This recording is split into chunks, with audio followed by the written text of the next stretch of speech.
and welcome to the ETFO Provincial Office. In the spirit of truth and reconciliation, the Elementary Teachers Federation of Ontario acknowledges that we are gathered today on the customary and traditional lands of the Mississaugas of the Credit, the Haudenosaunee, the Anishinaabe, and the Huron-Wendat.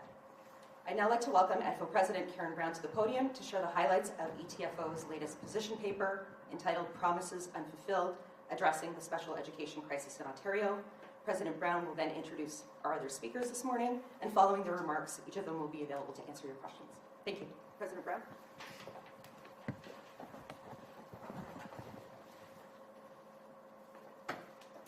Thank you, Carla, and good morning, everyone. For over 2 decades, ETFO has been sounding the alarm about systemic failures in special education that to continue to harm the very students we were meant to serve. In 2002, we released a position paper titled Fulfilling the Promise, Ensuring Success for Students with Special Needs, that outlined the issues created by policy and funding changes made by the Mike Harris government.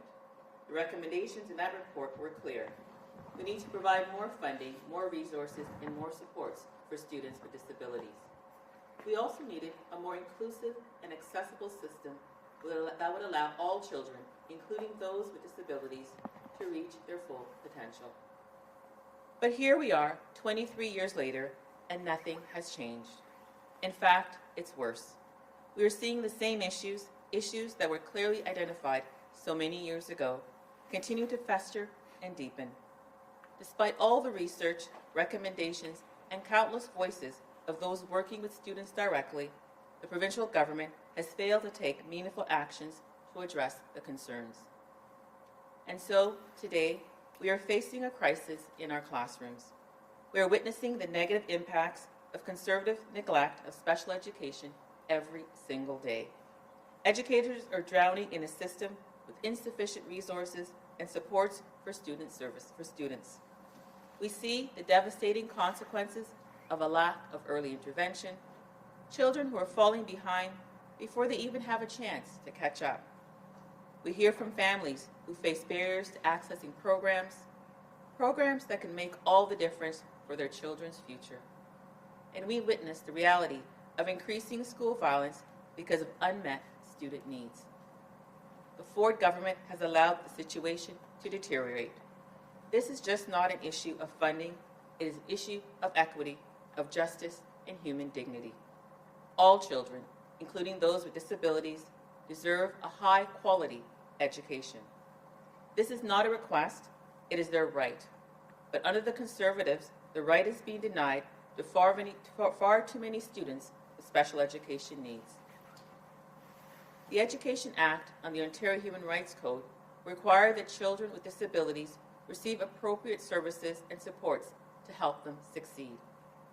But what good are these rights when the government continues to fail to provide the necessary resources and supports to students, educators, education workers, to make that education a reality?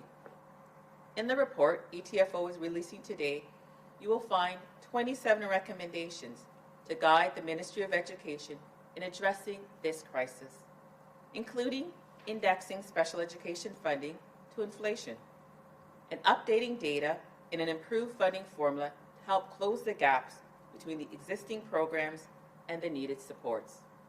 Here to explain these recommendations is Ricardo Tarjan, a political economist and senior researcher with the Canadian Centre for Policy Alternatives. Ricardo?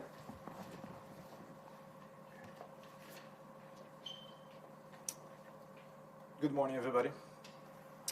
No matter how we look at it, education funding in Ontario is highly inadequate. If we look at an year-over-year basis, education funding is not keeping up with inflation, it's not keeping up with enrollment growth.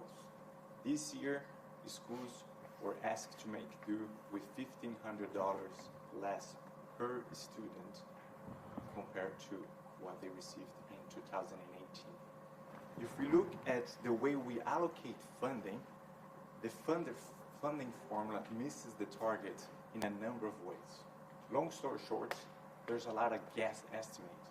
There's a lot of neglect by the fact that so much of the costs of running schools are fixed costs and that per student funding does not quite meet the needs When you look at special education in particular, we see that 87% of all the money that is allocated for special education is based either on general enrollment or on a poor quality statistical model. Only 13% of the funding is actually allocated based on known and assessed needs. If we looked at our infrastructure, the Ontario government admits to $17 billion in a school repair deficit. And that is probably an underestimation of the real condition on the ground. If we look at funding to deal with crisis, be it COVID, be it the rise of racism, be it violence in our schools, the school funding is not deployed fast enough and it's not flexible enough to allow boards and schools to deal with the crisis in the way they need. Especially in a context where the school board reserves have been depleted because boards have to fix the roof and address day-to-day problems that would have been funded should we have had a better funding formula. So these all sound like big numbers, but what they hide on the day-to-day is that our schools are about providing children the supports they need to become their better selves. It is about giving educators the supports that they need to be able to help the children to achieve their better selves. It's about telling the parents that they're not alone, that they can count on schools to bring their kids to that level. And the Ontario government, it's failing miserably at that task right now. So in the report, we dive into these numbers, and what we realize is that the allocation, the special education funding, what it provides in real concrete terms is anything between an hour and 2.5 hours of dedicated support to a student with special education needs. 1 to 2.5 hours in a school week of 25 hours. That's less than 10%. And that's best case scenario. We know that in practice, that's not how funding is allocated. We know that in practice, what is happening is that principals and school boards are being asked to move money around. They're literally robbing Peter to pay Paul every single day, every school year. So that can only be addressed with changing the way we fund in schools. And then the report gets to it. And what we're proposing as a way to change funding and to fix the funding is a 4-step approach. The first one, obviously, would be to index funding to inflation and to simply increase the levels of funding. That's something that can be done immediately and that would have a very concrete impact on the lives of children starting next year. But that wouldn't be enough. That wouldn't be nearly enough. So the second step would be to fix that education, that statistical model on which so much of the funding for special education is determined. These are very detailed technical discussions. I won't get into it, but there are ways of using better data. There are ways of using more of the administrative data that we have available and more up-to-date data to improve that statistical model. But the ultimate goal would be then to address the waiting lists and start assessing kids so that we can fund based on needs and not funding based on estimates. So let me just finish by saying this. When we look at this closely, when you take the numbers apart, when you ask principals what they're actually doing on a day-to-day basis, what we realize is that Ontario is not funding special education. What we're doing is allocating somewhat arbitrarily sums of money to school boards and asking them to ration it, asking them to spread it and give everyone a little bit. So we're not funding special education in Ontario. We are rationing somewhat arbitrarily determined amounts and hoping that we get students the support they need, but as other chapters in the study has shown very clearly, doesn't. Thank you.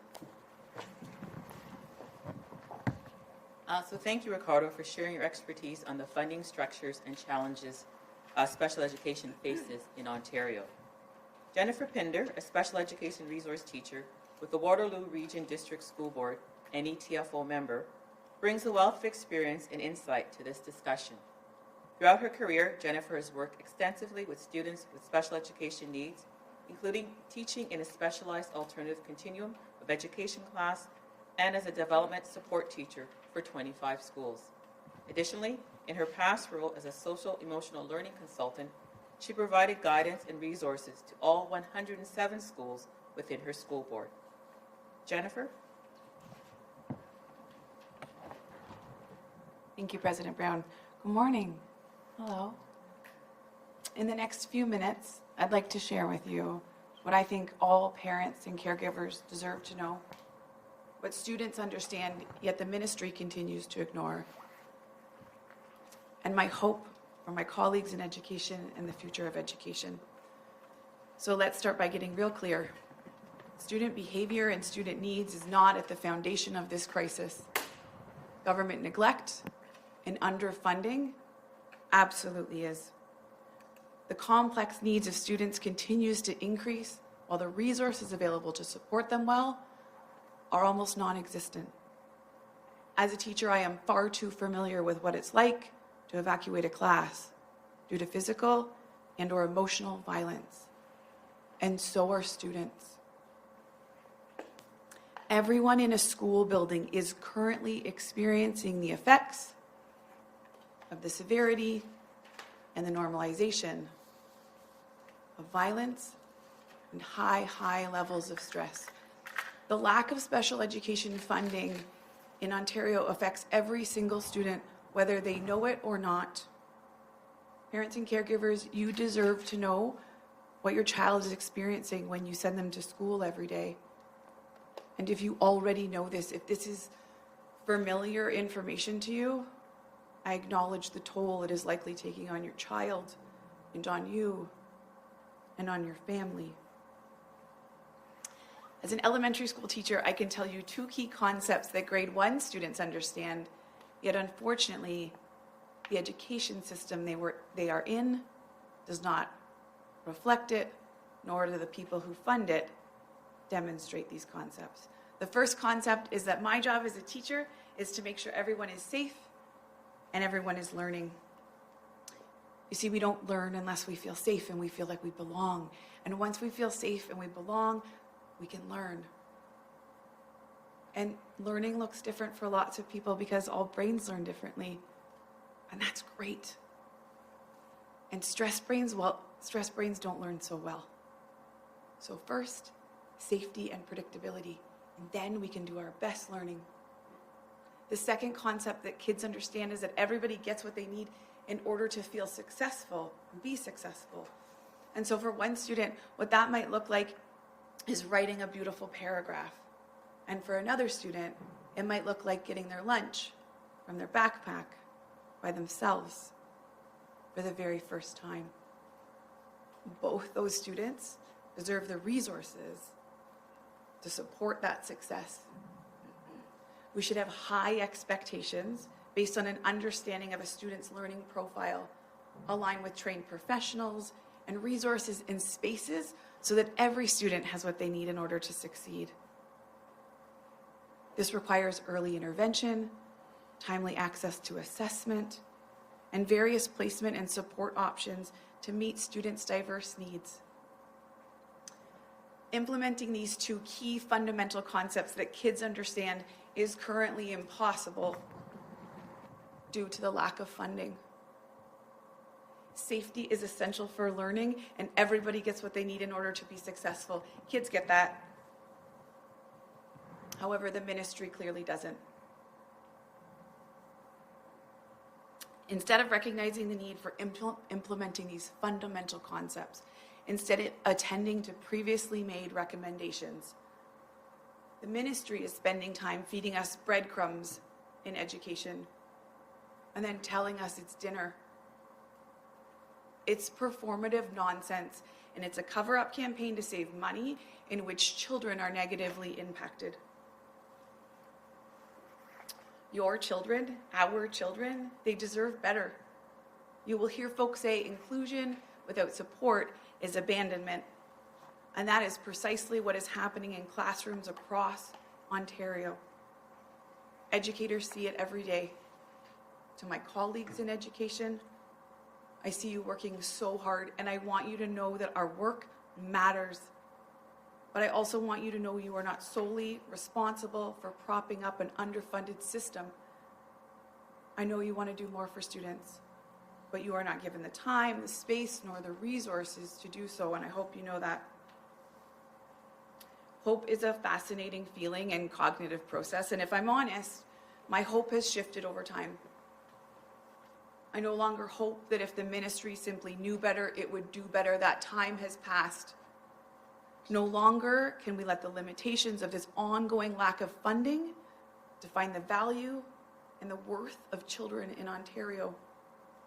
Here is where my hope lies, though, now, in this policy paper's clear and thoughtful recommendations, in the continued dialogue and action amongst stakeholders, and I hope we continue to advocate for our students so that everybody has what they need in order to be successful for who they are and to be safe and to learn. Thank you. Thank you, Jennifer. It's not just educators who feel the impact. Families face barriers to accessing essential community programs, and many watch their children struggle in a system that is failing them at every turn. Kate Dudley-Logg, Vice President of Community Outreach at the Ontario Autism Coalition, joins us to share a community perspective. Kate?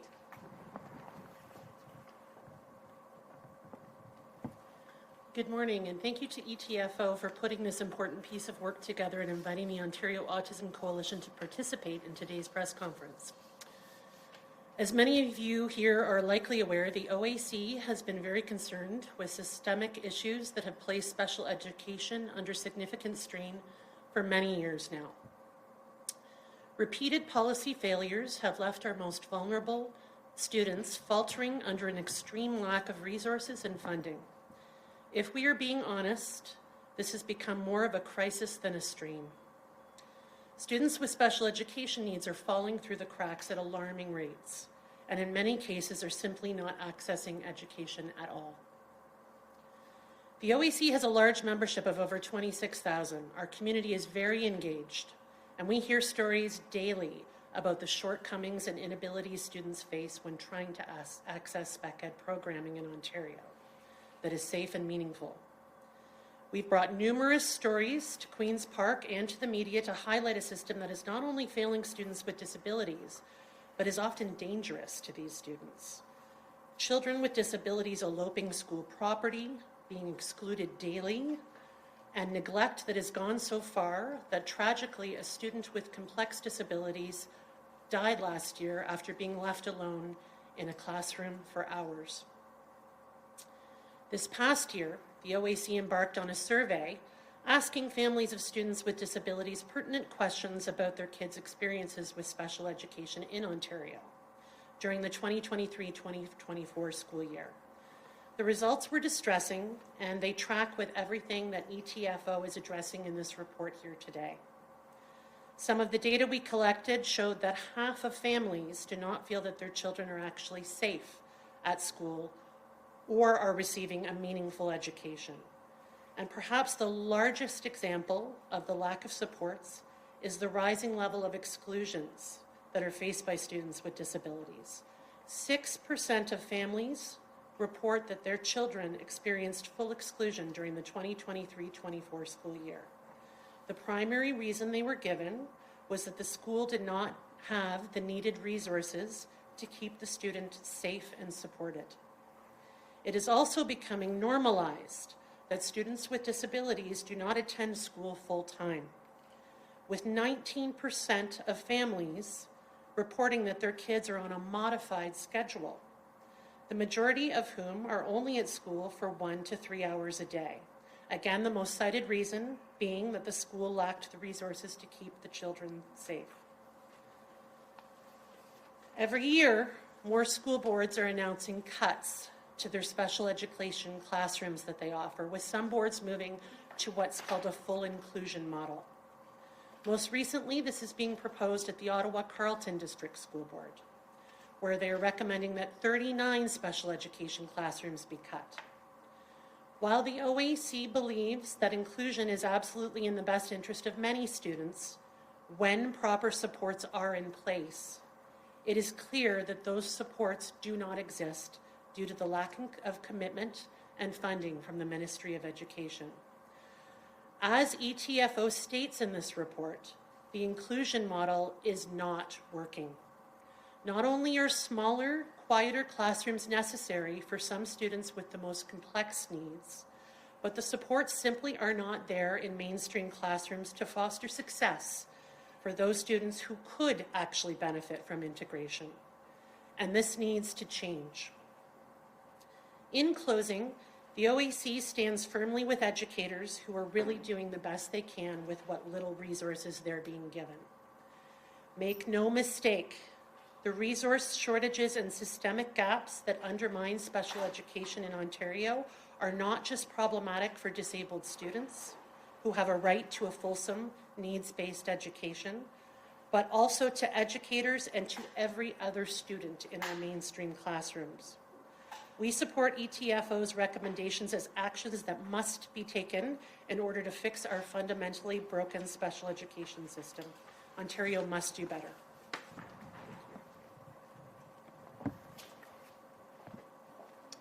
Thank you, Kate. Our final speaker this morning is Joanna Conrad, a mother of 3 children, one of whom has special needs, and an advisory member of the Greater Essex County District School Board's Special Education Advisory Committee, SEAC, representing Up About Down, a local organization that supports families who have a loved one with Down syndrome. Joanna?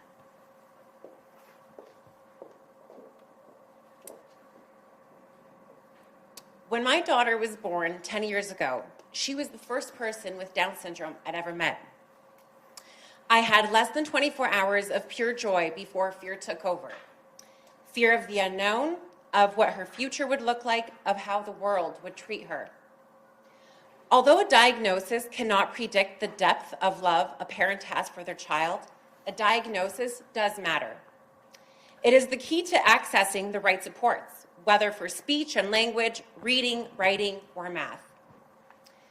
It allows educators to understand a child's needs and provide the interventions necessary for success. Yet, we are moving in the wrong direction.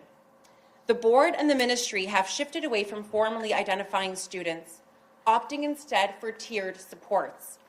That means fewer students will be recognized as needing special education, but the reality is that the number of students who actually need support is not decreasing.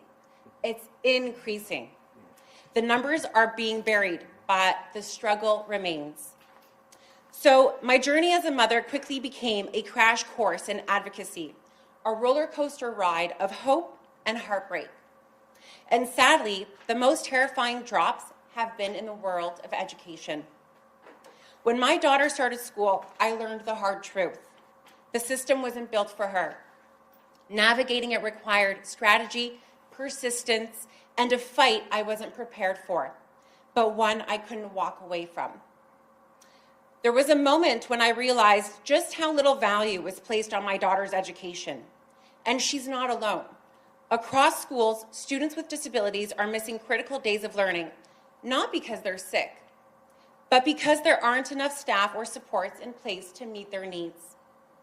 The best way I can describe this experience is to ask you to imagine having a terminal illness and being denied treatment. The helplessness, the panic, the knowledge that time is slipping away. That's what it feels like to watch your child lose years of learning. Knowing that the system is failing them and knowing that the people with the power to change it are simply not doing enough. And let's be clear, this isn't about blaming teachers. Teachers are overworked, under-supported, and drowning in impossible expectations.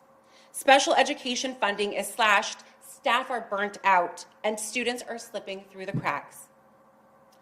Decisions are being made behind closed doors without transparency, without logic, and without consulting the families they impact.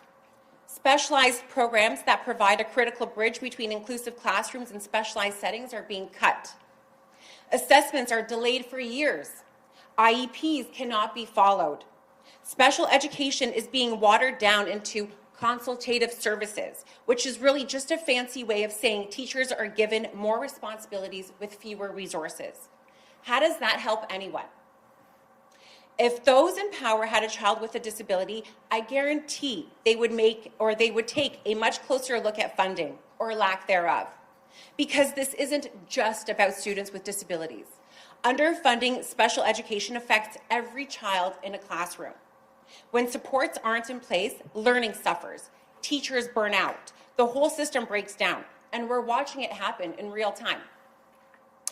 And this is also not just an educational issue, it's a societal one.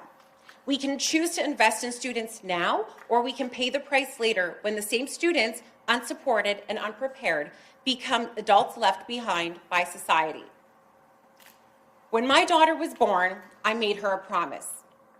That promise has turned into a mission, not just for her, but for every child whose parents don't know how to fight or don't even realize that they have to.